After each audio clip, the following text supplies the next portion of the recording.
Morning students, today we are going to discuss a very interesting chapter, that is the Chinese statue.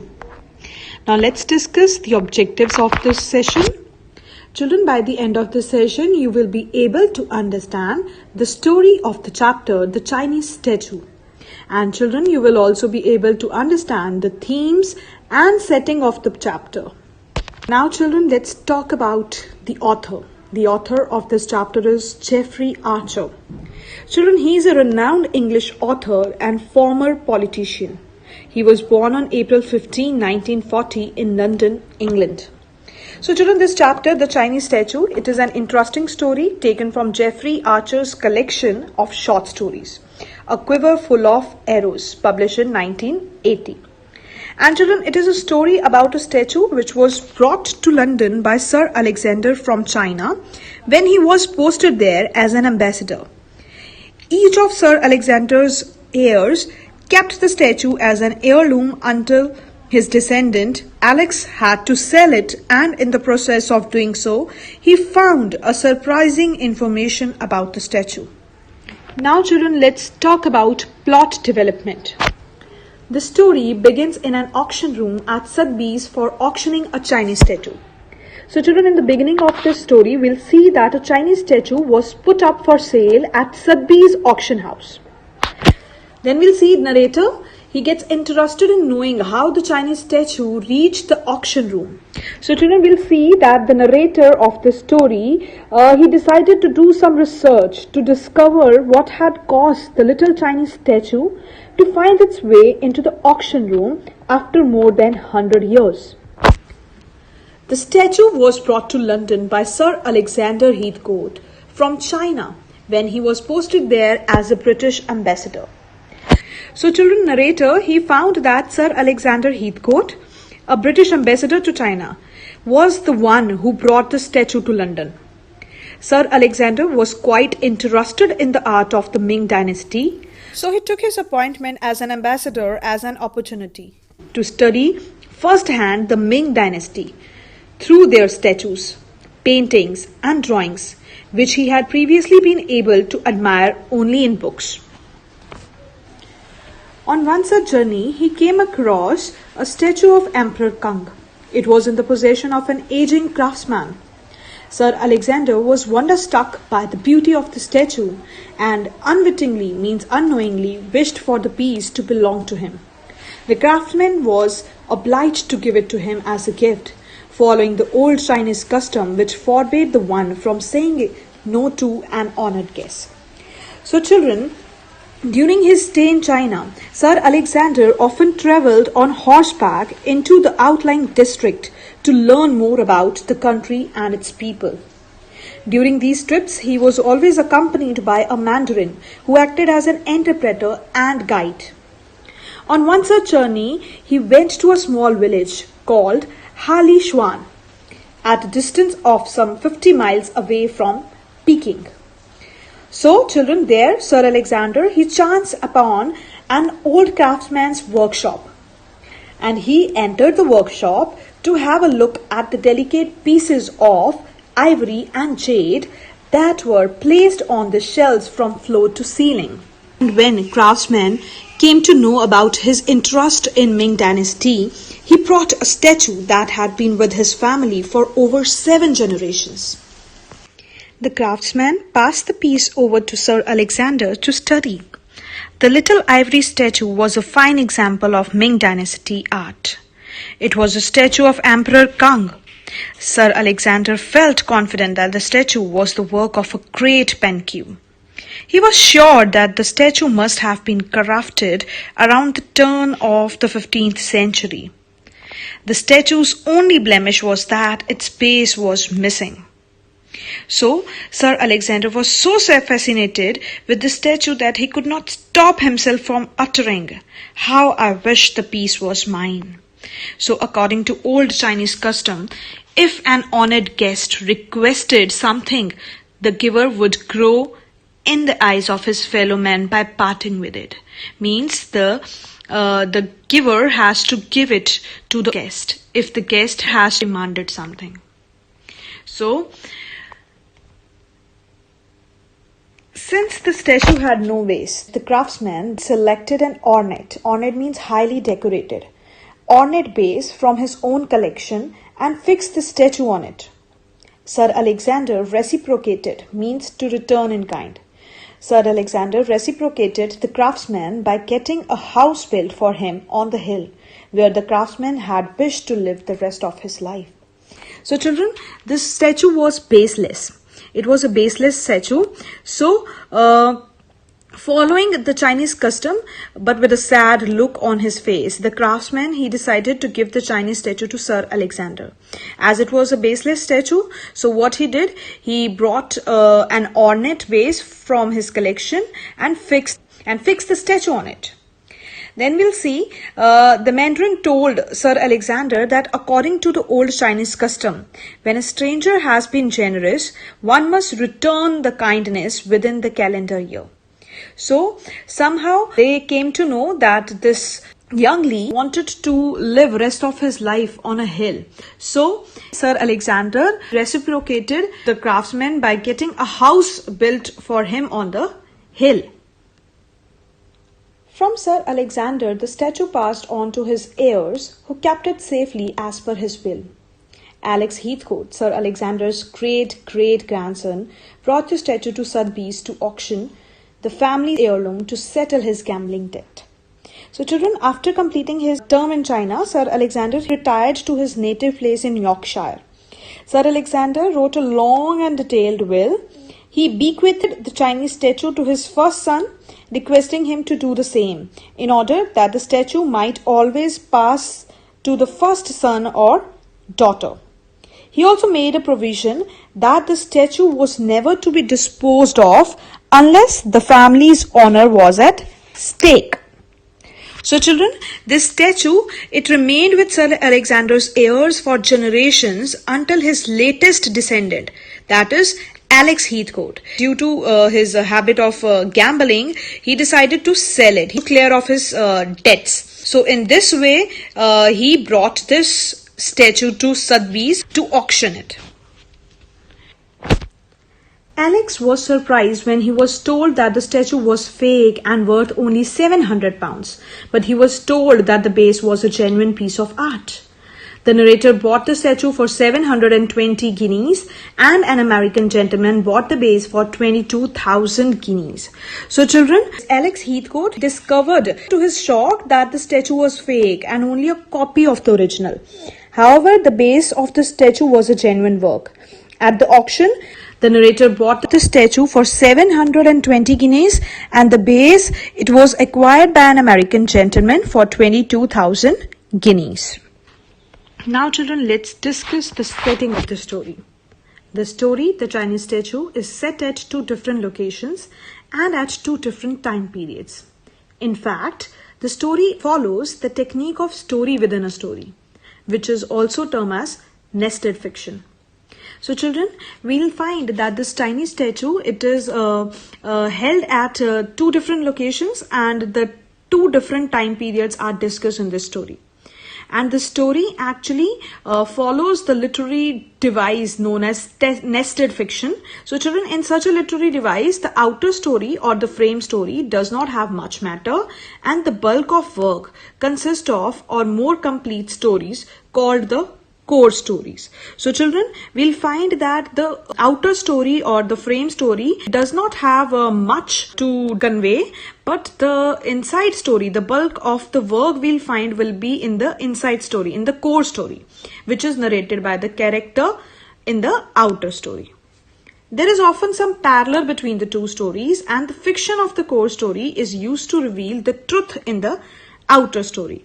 So children, there is some parallel between the two stories and the fiction which is used inside the core story is used to tell the truth in the outer story, which reveals the truth.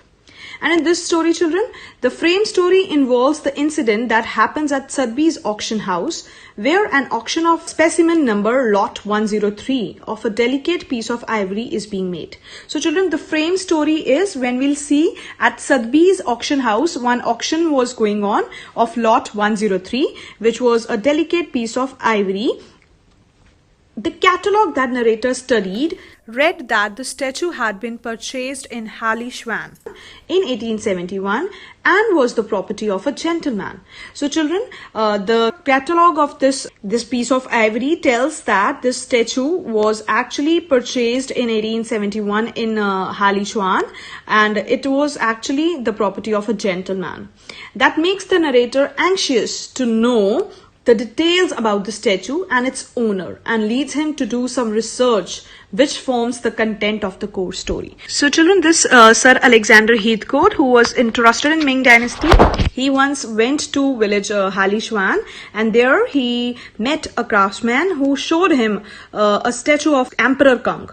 And Sir Alexander Heathcote got the statue from the craftsman as a gift and took it with him to his native place in Yorkshire after he finished his term in China. So children, we'll see that this craftsman gifted him that statue, and he took that statue with him after his tenure was finished in China. Another place mentioned in the story is the British Embassy's extensive library in Peking. So this is another place, British Embassy's extensive library, where Sir Alexander made a search to find out the real value of the statue. So when he got this statue from the craftsman, so at this place he found the real value of the statue. And after that, Sir Alexander went along with Mandarin and the craftsman to the hills above the village Halleswan. So after this, he went with the Mandarin and craftsman to hills which were above the village Halleswan. So here Sir Alexander gifted a beautiful house to the craftsman to repay him in kind for the statue the latter had gifted him. So he gifted him a house which was built in hills, as it was his wish to live the rest of his life there. So he gifted him in return to that gift. So it was this statue which remained for generations with the descendants of Sir Alexander Heathcote until his latest descendant, Alex Heathcote, decided to sell it. So children, this statue remained with Sir Alexander Heathcote for generations until his last descendant, Alex Heathcote, who decided to sell it to pay off his debts. That is how the statue reached the Sotheby's auction house. So children, in this way it reached Sotheby's auction house. Now children, let's discuss the themes of this chapter. So number one theme is appearance versus reality. The Chinese statue is a story that begins with the process of auctioning an old statue of Emperor Kang, which appears to be a masterpiece of Ming dynasty art, and ends with the revelation of the reality of the statue. So children, in the beginning of the story, we'll find a statue of an Emperor Kang was being auctioned, which seemed to be a masterpiece of Ming dynasty. And at the end, children, the true worth of the statue is revealed. Sir Alexander Heathcote had a deep interest in the art of Ming dynasty, the ruling dynasty of China between 1368 and 1644. So when he was appointed as an ambassador to China, he took it as an opportunity to explore more details about Ming dynasty's artistic works, such as their sculpture, paintings and drawings, which he had hitherto read in the books only. So children, the ruling dynasty of China between 1368 and 1644 was Ming dynasty, and Sir Alexander had a keen interest in Ming dynasty. And when he came to know that he was appointed as an ambassador to China, he got a chance to go through the sculpture, paintings and drawings about which he had just read in books only. During one of his journeys in countryside, he came across an artist workshop. So children, when he was just roaming about in the countryside, he just saw a workshop, an artist workshop, and he went inside that workshop. And when he went inside, he was highly delighted to see samples of art. He was very happy on seeing the samples of art there. And when he talked to the craftsman, it was discovered by the craftsman that Sir Alexander was a lover of art. So when he was talking to craftsmen, it was discovered he had a deep interest in art. So he brought from his house an old statue of Emperor Kang. So when the craftsman came to know his interest in art, he went to his house and brought for him the statue of Emperor Kang, which had been in his family for over 7 generations. When Sir Alexander saw that statue, he felt confident that the statue must have been made by the great artist Pen Q, who had been patronized, means financially supported. When he saw the statue, he was confident that the statue was made by a great Pen Q, who had been financially supported by the emperor. He even calculated its time period and suggested that it must have been made around the turn of 15th century. So he was so confident that he even calculated the time period and said that it must be made in the 15th century. The only blemish, means the dark spot, the only blemish which he found in the statue was that its base was missing. So only problem in that statue was that it was a baseless statue. But Sir Alexander was so overtaken by its beauty that he could not hide his desire to have the statue. So he was so mesmerized by its beauty that he could not hide his wish to get that statue. The craftsman fixed the base of the statue from his collection of the bases and gifted it to Sir Alexander, though with a heavy heart, for it was his heirloom. Heirloom means something precious which is handed over from one generation to another. So children, when craftsman came to know about his wish, he, with a heavy heart, he gifted it, his heirloom, to Sir Alexander. In order to pay back the craftsman, Sir Alexander conducted an extensive research to find out the true value of the statue. So in order to pay him back, he tried to get to know the real value of the statue. He came across a drawing of a Ming statue that was almost an exact copy of the statue he had received from the craftsman. So children, he also found one statue, Ming statue, that was exactly same as that which he has got from craftsman. From that, he calculated the exact value of the statue that came to almost 3 years emolument for a British civil servant. So children, it was actually when he came to know the correct value of that statue, so it was equal to his 3 years salary. So he contacted his bankers in London and requested them to send a large part of his savings to Peking. So children, he talked to his bankers and he requested them to send back in Peking his savings, the large portion of his savings.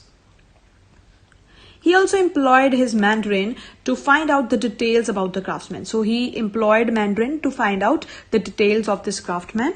The Mandarin found that the craftsman was Young Li. So name of this craftsman is Young Li, who belonged to an old and trusted family of artists. So children, he came to know that his name was Young Li and he belonged to an old and trusted family of artists.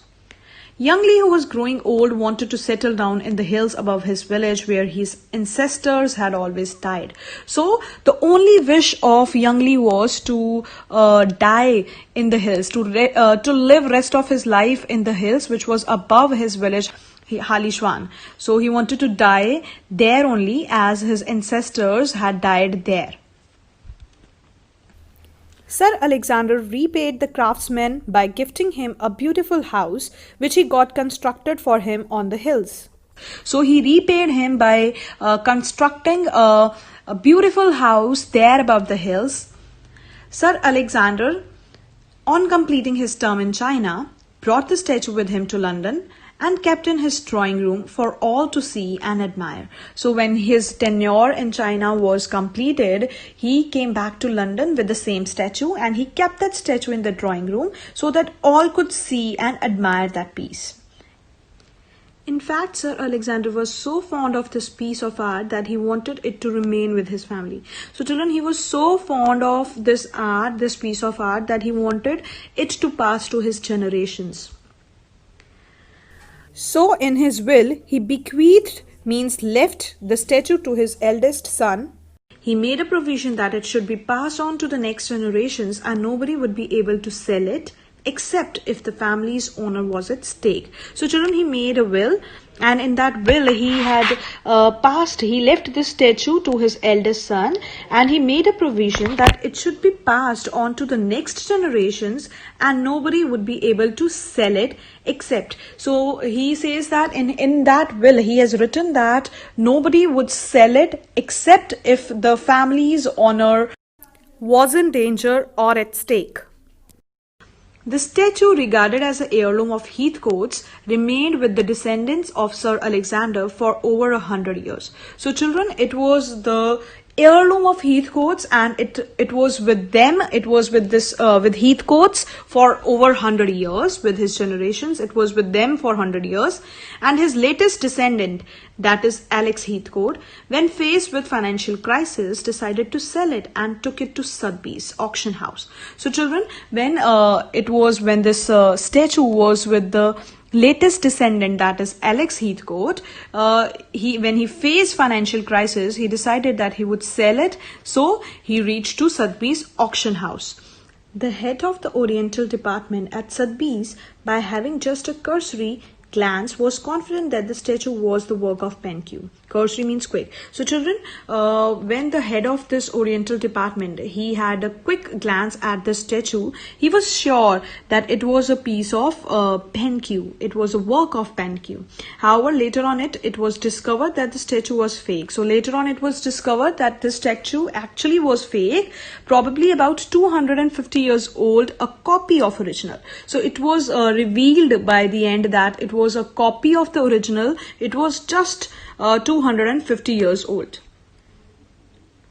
It was worth only 720 guineas. So it was the price of this statue was only 720 guineas. However, the base, which the craftsman casually fixed on the statue, turned out to be a genuine piece of art with worth 22,000 guineas. So children, the base which this craftsman just casually he fixed it on the statue, on which the statue was fixed, it was the original piece of art, and it was sold for 22,000 guineas. So the Chinese statue, which appeared to be a genuine piece of art belonging to the Ming dynasty, in reality turned out to be an imitation of the original. So children, this Chinese statue, which seemed to be the original piece of art, it belonging to a Ming dynasty, it revealed later on that it was a fake one, which was just a copy of original. Now children, next theme of the story is love of art. The love of art is one of the themes of the story, the Chinese statue. Sir Alexander Heathcote, the craftsman Young Li, and the narrator of the story all appear to be lovers of art. Now see, first of all, we'll talk about Sir Alexander. Sir Alexander Heathcote has been described in the story as having more than an amateur, means non-professional, interest in the art of the Ming dynasty. So children, we'll find that he had a deep interest in the art of Ming dynasty.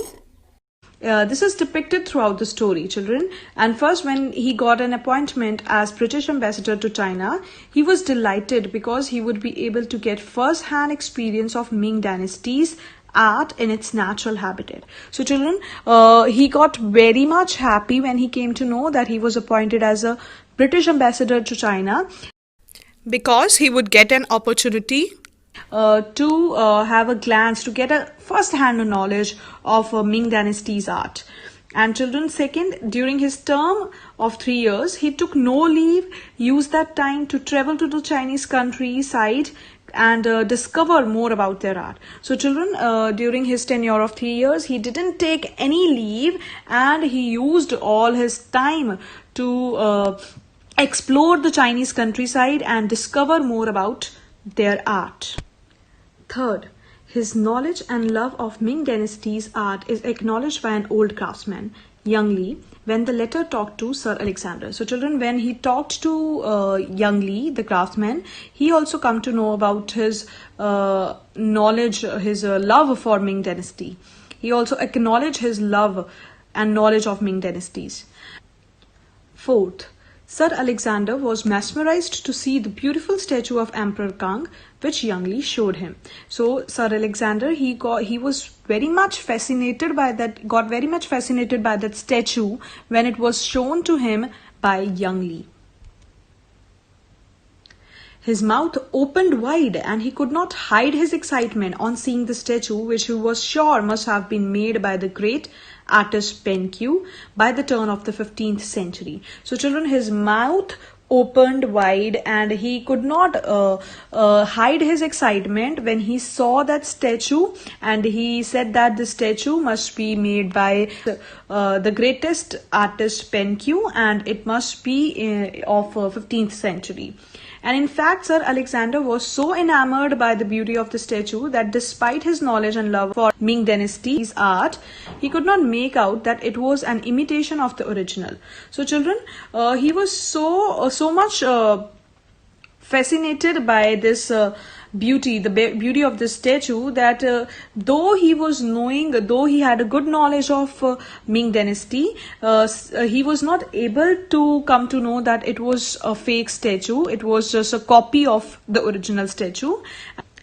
He also could not hide his desire to have it, and we'll see that he could not even hide his desire to get that statue.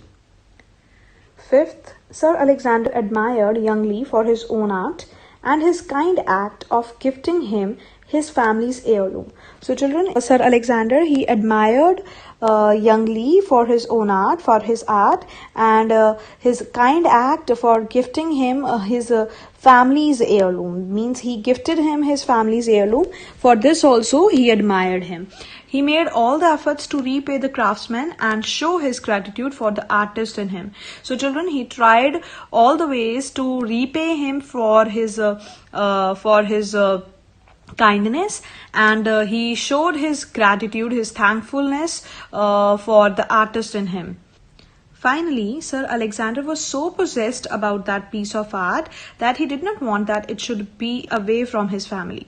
So children, he was so possessed by that piece of art that he didn't want to leave that piece. So therefore, he bequeathed it to his eldest son and made a provision that it would remain as an heirloom of the Heathcotes unless the family's honor was at stake. So children, he made a will in which he made a provision that it will pass on to the eldest son or a daughter, and nobody would sell it unless the family's honor was at stake.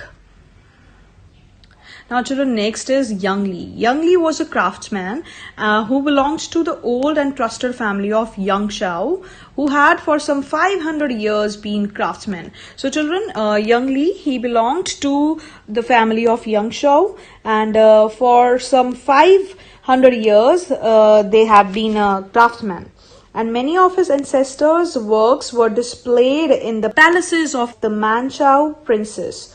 So children, we'll find that many of his ancestors' works were displayed in the palaces of Manchu princes.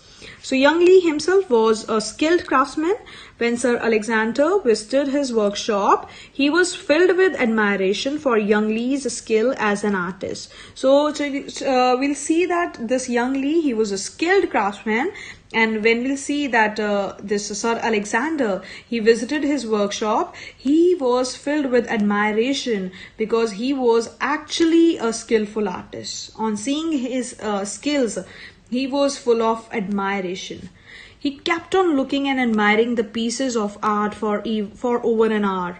When Young Li took him to the back of his shop, probably his store, Sir Alexander was so enthralled with the beauty of his art that he felt that he could live amidst those pieces of art for at least a week. So children, when Young Li took him to the back of his shop or store, Sir Alexander, he was so enthralled, he was so much happy that he said that he could live for a week in those pieces of art. A lover of art can easily recognize the other lover of art. So Young Li could realize Sir Alexander's love and knowledge of the Ming Dynasty's art. So children, a lover of art can easily recognize the other lover of art. So that's why young Li was able to recognize Sir Alexander's love and knowledge of Ming dynasty's art. He gifted him the statue of Emperor Kang, which had been in his family for over 7 generations. So children, will see young Li, he gifted Sir Alexander one statue of Emperor Kang, which had been with his family for over 7 generations. He felt bad to part with his family heirloom, but he was bound by Chinese tradition. So children, he felt bad while parting with the statue, which was his family's heirloom, but still he was bound by Chinese tradition. Further, he felt honored and happy at the thought that the Chinese statue would go to London with Sir Alexander and would be admired by many people. And further, we'll see that he was actually, on one hand, he was honored. He felt honored and happy that this statue would get a place in London where the people of London would admire it. In fact, he fixed the base of the statue from his collection so that the piece could be put on display for others to see and admire. So children, in fact, we'll see that he, from his collection, he got a base for the statue so that the statue would be put on a display so that others could also admire and see it. Now next is the narrator. Another lover of art in the story is the narrator. The narrator of the story too appears to be a lover of art. His presence as a bidder at Sotheby's auction house to buy a piece of art is suggestive of his love for art. So children, will find the other lover of art in the story is narrator, who is a bidder at the Sotheby's auction house to buy a piece of art, which suggests his love for art. Further, he displays his interest in art when he decides to do some research to find the real owner of the statue to be auctioned. So children, the further we'll come to know his love for art when he tried to do some research in order to find the real owner of this statue which had come there in Sotheby's to be auctioned.